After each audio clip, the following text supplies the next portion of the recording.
Hi everyone, my name is Prionta and my ID number is 25051087 and this is my first stage and assignment number 6. Now I am going to show you a project called Thief Detector. In this project I have used a easier pro board. This is the brain of the system, and a obstacle sensor. This is the sensor that will detect if the door is open or not, and this is a easy buzzer. It will make sound, and if anyone try to open your door without your permission, the sensor will detect motion and immediately make sound. Now let me show how it actually works.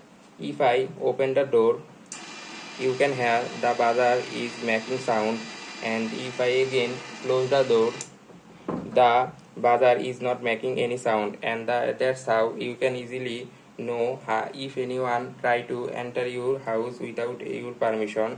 And that's how my project works. Thank you everyone. I hope you like my project.